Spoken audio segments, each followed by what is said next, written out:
Welcome dear student, welcome to NCF with Rajesh sir. Student, trigonometry में हम लोग trigonometric equation पढ़ रहे थे। तो ट्रिग्नोमेट्रिक इक्वेशन पे बच्चों 2 लेक्चर हो गए और 2 लेक्चर में हमने ये मोटा मोटी थोड़ा बहुत ये समझा, मतलब 5-10% ये समझा कि ट्रिग्नोमेट्रिक इक्वेशन क्या होता है। फिर उसके बाद उसमें प्रिंसिपल सोल्यूशन क्या होता है, जनरल सोल्यूशन क्या है, उसको थोड़ा थोड़ा समझने की कोशिश की। अभी तो पूरा दिमाग में आ नहीं रहा था, थोड़ा थोड़ा समझने की कोशिश की। जब तक बच्चों हम क्वेश्चन नहीं करेंगे, ठीक है, मैथ्स में ये प्रॉब्लम है कि कॉन्सेप्ट भले आप अच्छे से सीख जाइए, जब तक आप उस पर क्वेश्चन नहीं लगाएंगे आपको वो पसंद नहीं आती है चीजें। ठीक है, लगता है कि कुछ छूटा हुआ है, कुछ छूटा हुआ है, और अगर आप क्वेश्चन लगा लेंगे तो आपको लगता है नहीं, हाँ ये कॉन्सेप्ट हमको ठीक से लगभग लगभग आ गया है। ठीक है, तो बच्चों आज इस क्लास में हम लोग क्या करेंगे कि जो ट्रिग्नोमेट्रिक फंक्शन इक्वेशंस में जो आपके प्रिंसिपल सोल्यूशन पे बेस्ड क्वेश्चन थे उसको मैं लेके आज आया हूँ। तो हम यानी कि हम लोग आज क्या करेंगे कि प्रिंसिपल सोल्यूशन पे वैल्यूज बनाना सीखेंगे। इसको बुक में कहीं कहीं बच्चों प्रिंसिपल वैल्यू भी दिया रहता है, तो घबराइएगा नहीं। ठीक है, तो प्रीवियस वीडियो में मैंने बताया था कि साइन का बच्चों जो डोमेन होता है, यानी प्रिंसिपल वैल्यू जहां से जहां ले पाएगा वो होता है -π/2 से क्या होता है π/2, कॉस का होता है 0 से पाई, टेन का होता है -π/2 से π/2। ठीक है, फिर मैंने कहा था कि इन्हीं तीनों के बेसिस पे जो बाकी 3 बचे हैं उनको हम लोग डिराइव कर सकते हैं। इसीलिए मैंने ले लिया है कोसेक भी लिया है, सेक भी लिया है, क्वाड भी लिया है। यानी जो पता है जिसका डोमेन, और डोमेन हमको जिसका पता है उसका मैंने क्वेश्चन कम लिया है। ठीक है, जिसका नहीं पता था उसका मैंने ज्यादा लिया है, वही तीनों ले लिया ताकि आपको ये क्लियरिटी रहे दिमाग में कि अच्छा सर ने जो कहा था कि कैसे आ जाएगा वो पता चल जाएगा। ठीक है, तो शुरू करते हैं इस वीडियो को। उसके लिए पहले बच्चों आपको एक चीज ध्यान रखना है, जो नए बच्चे हैं वो पुराने बच्चे जो भी हैं आपको पेन और पेपर के साथ बैठना है। क्यों? क्योंकि क्वेश्चन मैं साथ साथ कराता जाऊंगा, आप भी क्वेश्चन को क्या करेंगे साथ साथ करते हुए चलेंगे, जिससे फायदा होगा। 2 फायदे होंगे, आपको कॉन्सेप्ट समझ में आएगा और आपके नोट्स अच्छे से प्रिपेयर होते चलेंगे। ठीक है, जब आप बाद में रिवाइज करोगे तो आपको वीडियो की जरूरत नहीं होगी। वीडियो की जरूरत तब होगी जब कहीं कहीं पे आपको चीजें मिस होती हुई दिखाई देंगी। ठीक है, ऐसा नहीं कि जरूरत नहीं होगी, जब जरूरत होगी तो वहां पे देख लेंगे। ठीक है, ऐसे आपका नोट्स पूरा प्रिपेयर होता जाएगा और सारे क्वेश्चन भी सॉल्व हो जाएंगे। तो केवल वीडियो देखने से आपको फायदा नहीं होगा, इसका नोट्स बनाते चलिए। इसीलिए मैं ऐसे ढंग से कराता हूँ बच्चों कि आप नोट्स भी प्रिपेयर करते रहिए, कॉन्सेप्ट्स का भी और न्यूमेरिकल जो लगाते रहते हैं उसका भी। ठीक है, तो जो बच्चे पहली बार इस वीडियो पे आए हैं मैं वो ये कहना चाहूंगा कि पहले इसके पहले के सारे वीडियो देख लीजिए आप। ठीक है, तभी तो समझ में आएगा, क्योंकि ये तो क्वेश्चन है, क्वेश्चन वैसे समझ में नहीं आएगा जब तक आपको कॉन्सेप्ट न पता हो। तो आपको काम ये करना है कि हमारे चैनल पे चले जाइए। चैनल पे कैसे चले जाएंगे, इस वीडियो के नीचे देखेंगे तो एनसीएफ विद राजेश सर लिखा हुआ है, उस पर क्लिक करेंगे तो आप चैनल पे चले जाएंगे। तो वहां पे आपको 3 ऑप्शन दिखेंगे, होम, वीडियोज और प्लेलिस्ट। बाकी भी 2 दिखेंगे लेकिन उससे मतलब नहीं है।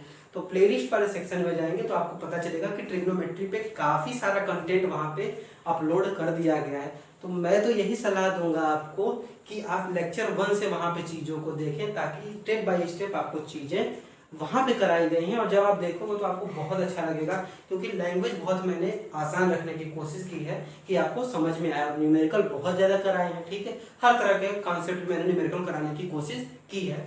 तो वहां पे आप 1 से लेक्चर विजिट करें, फिर यहाँ तक देख लें। ठीक है, फिर जब यहाँ तक आप देख लेंगे बच्चों, तो जब आप पीछे की तरफ आएंगे तो आप भी देखेंगे कि रिलेशन और फंक्शन आपका कंप्लीट करा दिया गया है। सेट थ्योरी विथ पूरा सिलेबस का कवर कराया गया है वहां पे, और लेक्चर 1 से वहां पे मतलब सारी चीजें अरेंज करके रख दी गई हैं आप लोग के लिए। ठीक है, मतलब आपको करना क्या है, आपको एक लेक्चर क्लिक करना है, फिर उसके बाद नेक्स्ट लेक्चर अपने आप आ जाएगा, फिर नेक्स्ट, इस तरह से चीजें आपके सामने आती जाएंगी और आप लगातार चीजों को सीखते जाओगे आसानी से। ठीक है, फिर नोट्स भी बनाते चलिएगा। ठीक है, ये नहीं केवल वीडियो देख लिया, एक दिन में वीडियो देख के खत्म कर दिया, धीरे धीरे नोट्स बनाइएगा आराम से। ठीक है, ऐसा नहीं है कि आप वीडियो खत्म कर लेंगे तो आपको चीजें आ जाएंगी। बच्चों, आपका ये होना चाहिए कि मुझे ये कॉन्सेप्ट आ जाए, भले 1 घंटा लगे, जैसे कि वीडियो 15 मिनट का है या 20 मिनट का है, ठीक है, इसमें 1 घंटा लग रहा है, लेकिन मुझे आना तो चाहिए समझ में। जल्दी जल्दी में देख के मैं आगे बढ़ जाऊँ, अगर मुझे आए नहीं तो वो 15 मिनट भी तो बेकार हो जाएंगे। तो इस बारे में आप जरूर सोचिएगा। ठीक है, तो चलिए आइए इस क्वेश्चन को करते हैं। ठीक है, और अगर आपको यहाँ का कंटेंट अच्छा लगता है मेरे बच्चों, तो मैं बार बार आपसे कहता हूँ कि आप नए लोगों से भी इसे शेयर करिए। ठीक है, नए लोगों को बताइए कि ये चैनल कंटेंट बहुत अच्छा है, यहाँ पे चीजें अच्छे से प्रोवाइड की जा रही हैं। ठीक है, तो चलिए आइए क्वेश्चन करते हैं, मेरे साथ साथ करते हुए चलेंगे बच्चों। तो लिख लेते हैं ऊपर, साइन इसका बच्चों क्या है, -π/2 से क्या है π/2 है। ठीक है, फिर क्या है 0 से पाई है कॉस का, ठीक है, इसी में रहना है हमको। और tan में क्या है बच्चों -π/2 से क्या है π/2, इसी में रहना है हमको, ठीक।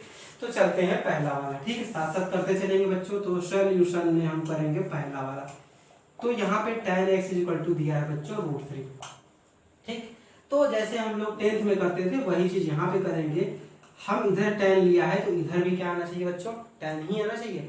तो tan में कब वैल्यू √3 होती है, तो हमको पता है tan में वैल्यू 60 डिग्री की रूट होती है 3, ठीक है। अब बच्चों मैं 60 डिग्री नहीं लिखूंगा, मैंने कहा है कि थ्रू आउट ट्रिग्नोमेट्री में हम किसका यूज करेंगे, रेडियन में। तो अगर अभी तक आपको रेडियन में कन्वर्ट नहीं करने आया है तो मैं यही कहूंगा कि रेडियन में वाला जो मैंने वीडियो कराया है कन्वर्जन, वहां पे जरूर जाके इसको देख लीजिए। फिर भी एक बार हिंट के लिए आपको क्या है 60 डिग्री है तो जब भी रेडियन में कन्वर्ट करना होगा π/180 से क्या कर देंगे इनटू। तो यहाँ पे देख पा रहे हैं अब 3 हो गया, ठीक है बच्चों। अब यहाँ से tan से tan कंपेयर करके क्या हो जाएगा खत्म, x = कितना हो गया π/3। अब देखेंगे कि ये π/3 इसके रेंज में है कि नहीं, तो ये तो है, देखिए ये क्या है बच्चों -90 और ये क्या है बच्चों +90। तो ये 60 इसके बीच में आ जाएगा, -90 से +90 के बीच में 60 आ जाएगा, यानी कि ये आंसर क्या है सही है। यानी कि प्रिंसिपल सोल्यूशन जो इस इक्वेशन का होगा बच्चों, प्रिंसिपल सोल्यूशन जो इस बच्चों इसका हुआ है वो क्या हुआ है π/3। यहीं पे हम रुक जाएंगे, कोई दिक्कत बच्चों, क्लियर हो रहा है सबको, ठीक है ना बच्चों। अब आते हैं बी। तो बी क्या है बच्चों sec x = 2। अब यहाँ पे हमने तो बस 3 ही का लिखा है, तो क्या हम सेक को कन्वर्ट नहीं कर सकते हैं, क्यों नहीं कर सकते हैं। तो चलिए कन्वर्ट करके कॉस में लिखिए बच्चों, मैं वेट कर रहा हूँ। तो यहाँ पे बच्चों क्या हो जाएगा 1/cos x = 2, क्रॉस मल्टीप्लाई कर देंगे 2cos x = कितना हो जाएगा 1। तो cos x = बच्चों कितना हो जाएगा 1/2, ठीक है। अब ये जो हमारा फॉर्मेट है इसमें आ गया, तो cos x = कितना हो गया 1/2। फिर वही चीज यहाँ पे जो था इधर tan था तो इधर tan लिया, इधर cos है तो उधर भी क्या आना चाहिए बच्चों cos ही आना चाहिए। तो किस एंगल के लिए cos में वैल्यू 1/2 होती है, जरा गेस करिए बच्चों, आपको तो याद ही होगा। ठीक कहा आपने 60 डिग्री के लिए होती है, यानी कि फिर वैल्यू कितनी हुई π/3 रख देते हैं। cos से cos क्या हो जाएगा हट जाएगा, क्या बचेगा आपका π/3।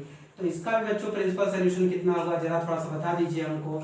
तो प्रिंसिपल सही बहुत बोले आप लोग, सही बोले, कितना होता है π/3। तो देखिए बच्चों कितना आसान था, ठीक है। अब आते हैं सी वाले पे, ठीक। तो सी में कोई प्रॉब्लम तो नहीं है बच्चों, एकदम आराम से चल रहे हैं, ठीक है। फिर भी अगर आपको लगता है कि तेज है तो ठीक है, एक सवाल धीरे धीरे कर देते हैं, धीरे धीरे करते हैं। तो हमको दिया है cot x = कितना है -√3। तो क्या हम इसको tan में कन्वर्ट नहीं कर सकते हैं, क्यों नहीं कन्वर्ट कर सकते।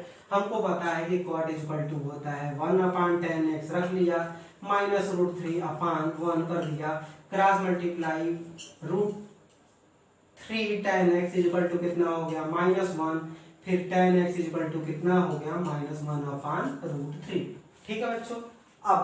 अब थोड़ा सा टॉपिक समझेंगे बच्चों। जब भी निगेटिव साइन आए, ध्यान रखिए बच्चों, साइन और tan के केस में जब भी निगेटिव साइन आए आप निगेटिव साइन को कंसीडर नहीं करेंगे।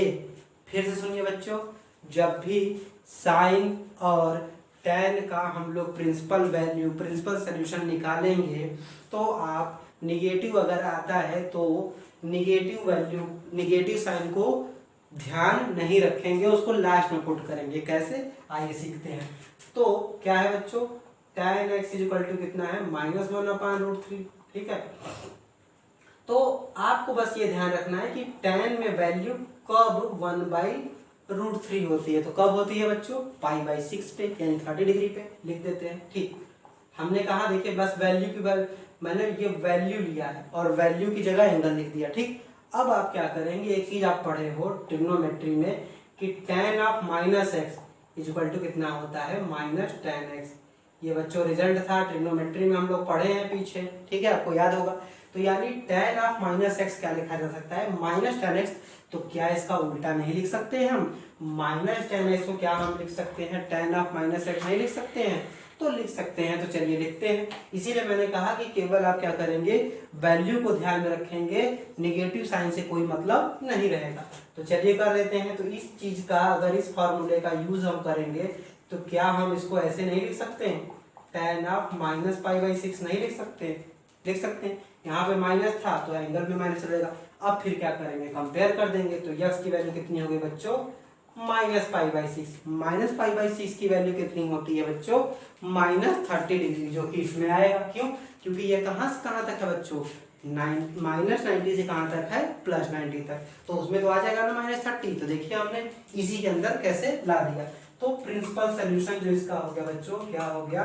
प्रिंसिपल सोल्यूशन इसका यस की वैल्यू कितनी हो गई? -π/6। समझ में आ गया?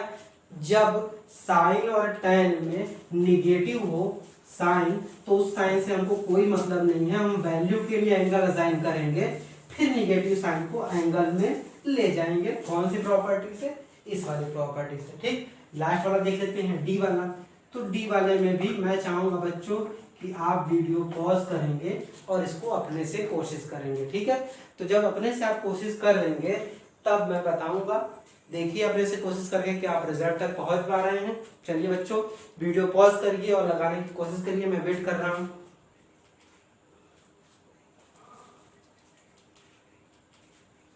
तो मेरे ख्याल से बच्चों आंसर ले आए होंगे। ठीक है, जो नहीं ले आ पाए हैं वो फिर से समझें, ताकि जब नेक्स्ट बार क्वेश्चन किया जाए तो वो आसानी से कर सके। और जो ले आ चुके हैं बच्चे, वो देखें कि क्या वो सही सही स्टेप लिखे हैं।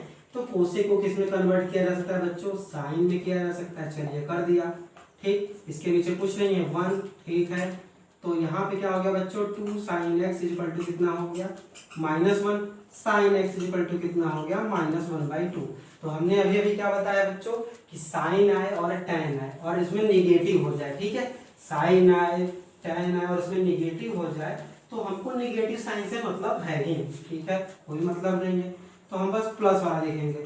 तो साइन में कब +1/2 होता है? तो आपको पता होगा कब होता है? 30 डिग्री। तो 30 डिग्री के लिए कितना हो गया? π/6। ठीक है बच्चों, अब हम क्या करते हैं कि हमको ये फिर फार्मूला पता था कि sine of -x equal to होता है -sin x। तो क्या ये वाले फॉर्मेट से फिर हम नहीं लिख सकते?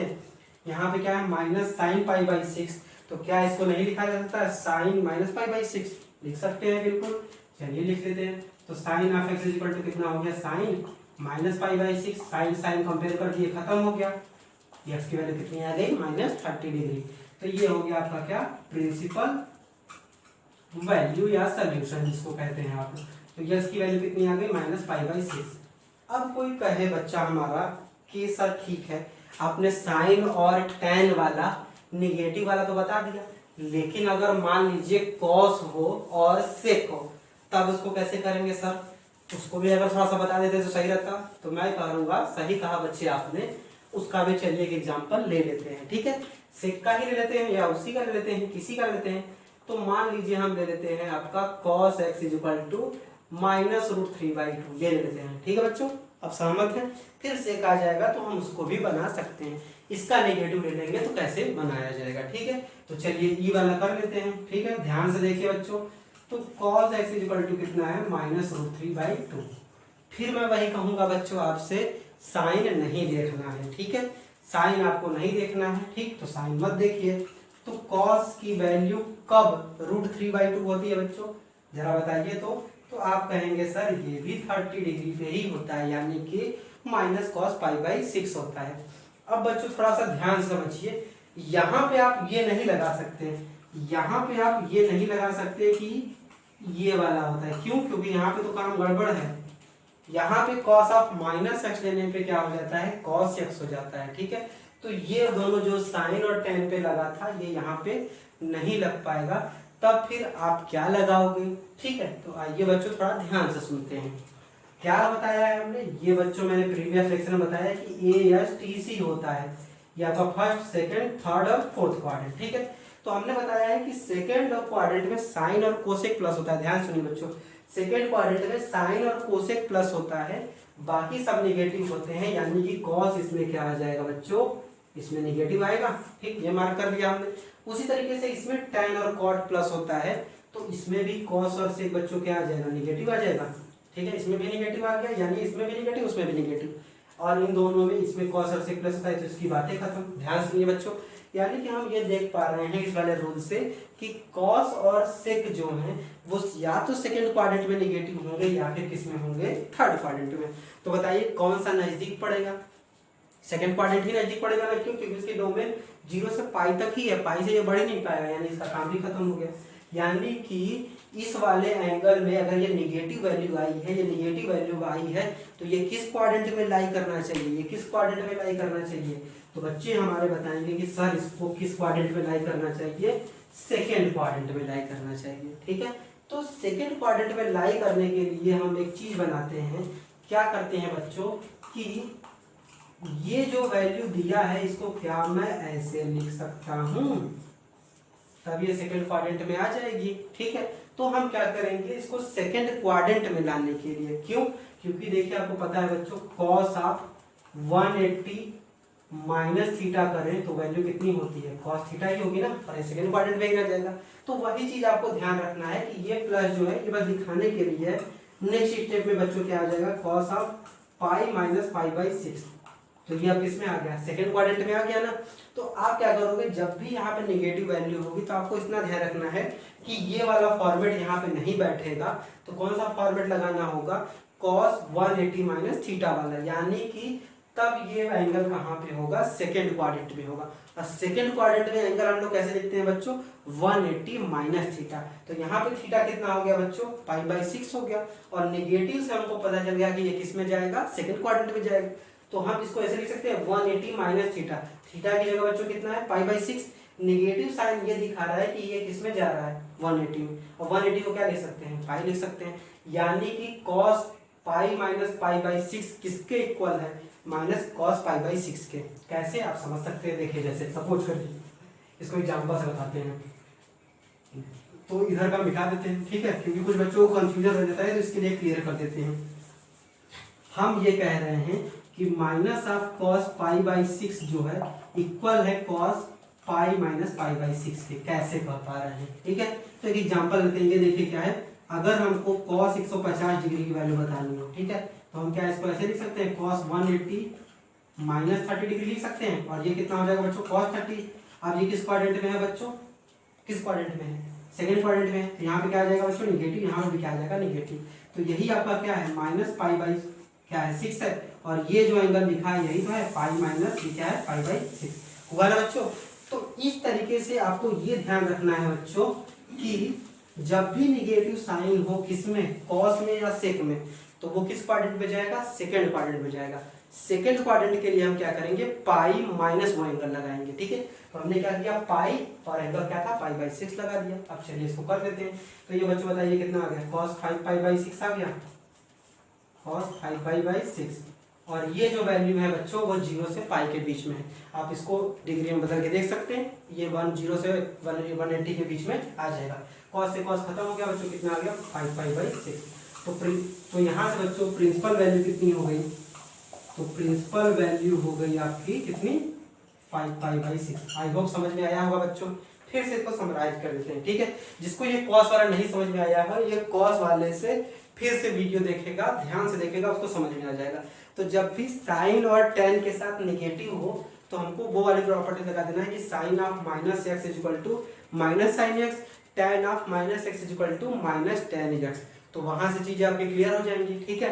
माइनस एंगल अंदर चला जाएगा। लेकिन कॉस के केस में आपको ये ध्यान रखना है, कॉस और सेक के केस में ये ध्यान रखना है कि जब भी वैल्यू नेगेटिव होगी तो वो किस क्वाड्रेंट में जाएगा, आपका सेकंड क्वाड्रेंट में जाएगा। सेकंड क्वाड्रेंट के लिए क्या करोगे, पाई माइनस वो एंगल करोगे, ठीक है। तो उसके बाद फिर सॉल्व करेंगे, कॉस से कॉस क्या हो जाएगा, खत्म हो जाएगा। जिसको कॉस वाला नहीं समझ में आया, मैं फिर से रिक्वेस्ट कर रहा हूँ कि वो फिर से वीडियो को देखेगा, कॉस से जहां से स्टार्ट हो रहा है तब उसको समझ में आ जाएगा। मैंने कोशिश की है पूरी समझाने की। तो नेक्स्ट वीडियो में बच्चों हम लोग मिलेंगे और हम लोग क्या करेंगे, जनरल सॉल्यूशन के बारे में डील करेंगे। प्रिंसिपल सॉल्यूशन का ये जो पूरा न्यूमेरिकल और कॉन्सेप्ट था इस वीडियो में कंप्लीट हो गया है। फिर भी अगर आपको डाउट हो जाता है तो सजेस्ट कर सकते हैं, तो उसके लिए मैं एक अलग डाउट सेशन ले लूंगा, ठीक है। तो नेक्स्ट वीडियो में हम लोग मिलते हैं किसके साथ, जनरल सॉल्यूशन के साथ। तब तक हमारे साथ बने रहिए।